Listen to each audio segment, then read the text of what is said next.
We got some big news from the transfer portal today. Georgia running back Andrew Paul is hitting the transfer portal after spending 2 years with Georgia. We're going to look at his highlights from high school. We're going to look at his 24/7 Sports player profile page. We're going to look at some other information and stats. But before we do, you need to click that subscribe button right now because we're covering the transfer portal every single day this offseason when it's hot. And then on top of that, the 2024 and 2025 recruiting classes so you can get ready for your football season. That being said, looking at Andrew Paul here, and he's hitting the transfer portal. News broke today, just a few hours ago. He suffered a knee injury in 2022 during his freshman season. Last year was a little bit slow, but when we look at his stats here, 29 carries, 129 yards, 4.4 yards per carry.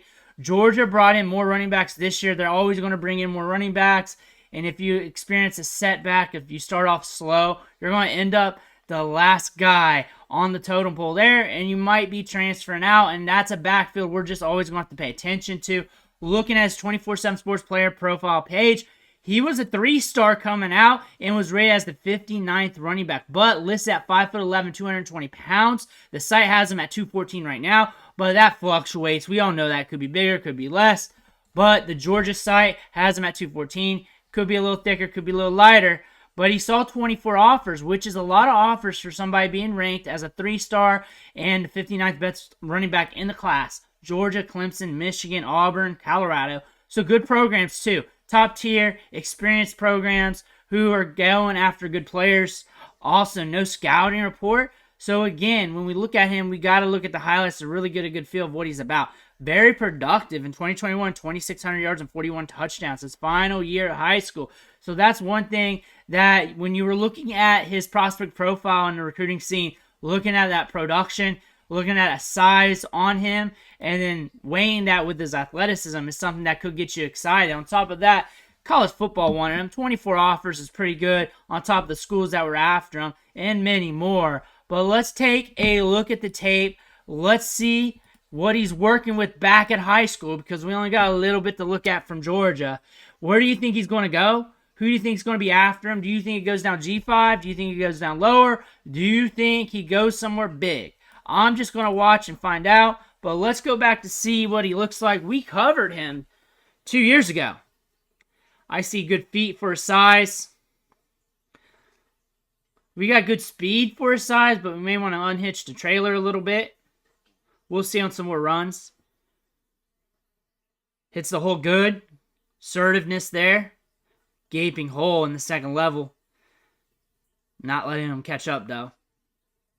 That's looking solid. We get the ball. Bam. Good feet. He's got sweet feet, sweet vision. The size is there. The size there, this is like 2 years ago. But what else are we going to watch, really? Hitting the hole. We hit it quick and clean. And remember, he hurt his knee in 2022, had a knee injury, was out for the year. 2023 for players, even though they're back on the field, a lot of times that's a ramp-up period for them. It's also a younger player. I imagine that was devastating for him. So maybe we get right in 2024 or 2025. That's why I'm kind of interested in this.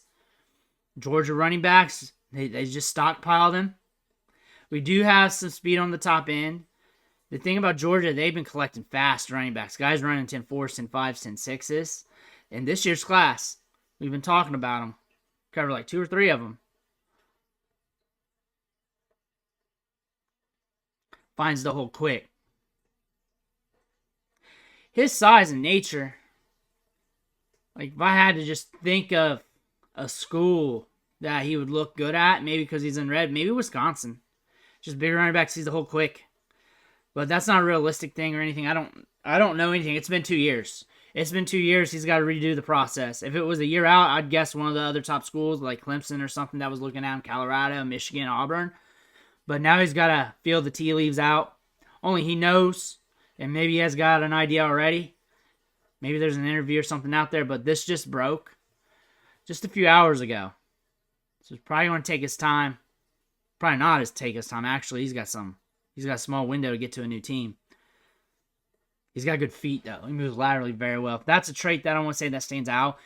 Vision combined with his footwork to move laterally. Covers a lot of ground moving laterally when he puts that foot in the ground. he can really eat up some space there. Sets him apart compared to a lot of other running backs. Good vision. Chains together moves. And then you got the size on top of that. We got to focus on him as a bigger running back, not a mid-size, small-size, speedster running back. That being said, size-adjusted athleticism, if you put together with a size-adjusted speed score, if they all ran 40s, I imagine it'd be okay. I imagine it'd be good. I'm not too worried about that. I'm actually more worried about how he looks like after the knee and what's the ramp-up period looking like here in 2024.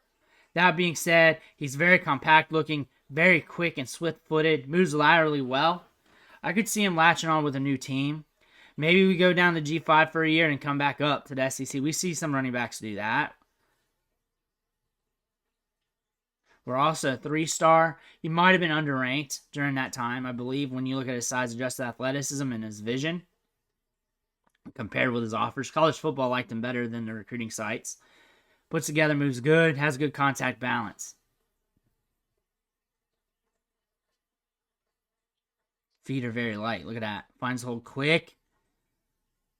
Good spin there. Keeping the play moving. Good at the point of contact. Hits the hole. We're rolling. We're rolling.